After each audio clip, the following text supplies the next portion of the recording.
Beberapa hal yang dibolehkan dalam Islam. Assalamualaikum warahmatullahi wabarakatuh, saudaraku seiman yang dimuliakan Allah. Dalam agama Islam, ada beberapa yang diperbolehkan, antara lain.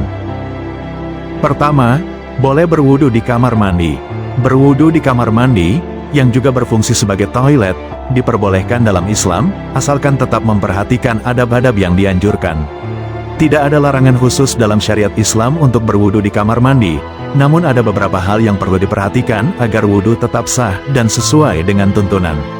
Antara lain, tidak melafalkan zikir dan doa, tidak membawa mushaf, menjaga kebersihan. Jika ingin membaca niat dan doa wudu, lakukanlah dalam hati, tidak perlu dilafalkan, mengucapkan basmalah setelah keluar kamar mandi. Kedua, boleh mengerjakan sholat zuhur dan isya di akhir waktu. Mengerjakan sholat zuhur dan isya di akhir waktu hukumnya sah selama masih dalam batas waktu yang ditentukan. Namun, lebih utama untuk mengerjakan sholat di awal waktu, terutama berjamaah di masjid.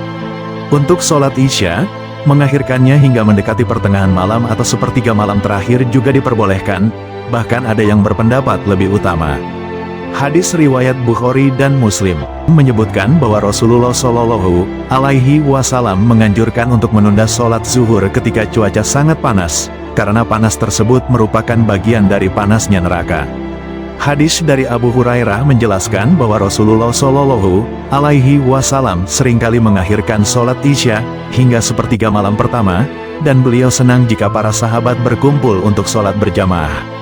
Ada juga hadits yang menyebutkan bahwa Rasulullah Shallallahu Alaihi Wasallam pernah menunda sholat isya hingga para sahabat sudah berkumpul. Ketiga, jika makanan sudah terhidang, boleh makan terlebih dahulu sebelum sholat. Mendahulukan makan ketika makanan sudah terhidang dan Anda lapar adalah pilihan yang baik untuk menjaga kekhusyuan sholat.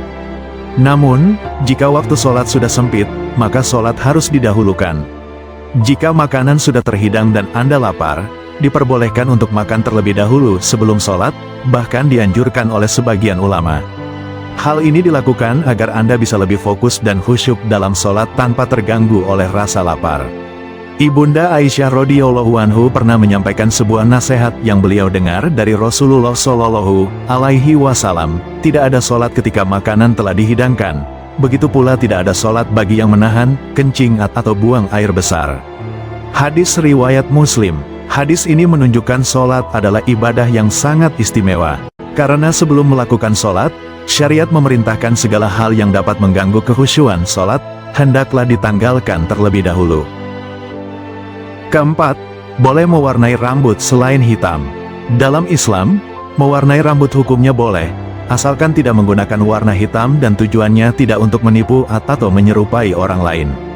Mewarnai rambut dengan warna selain hitam, seperti merah, kuning, atau coklat, diperbolehkan, terutama untuk menutup uban atau merawat diri, selama tidak bertujuan menipu atau menyerupai orang yang bukan Islam. Rasulullah Shallallahu Alaihi Wasallam pernah bersabda pada sahabat yang sedang beruban, "Ubahlah uban ini dengan sesuatu, tetapi hindarilah warna hitam." Hadis riwayat Muslim. Kelima, boleh menikah dengan sepupu. Dalam Islam, menikah dengan sepupu hukumnya diperbolehkan karena sepupu tidak termasuk dalam kategori mahram yang haram dinikahi. Meskipun diperbolehkan, ada beberapa pertimbangan yang perlu diperhatikan, terutama dari segi kesehatan, karena ada risiko tertentu terkait keturunan dari pernikahan sedarah.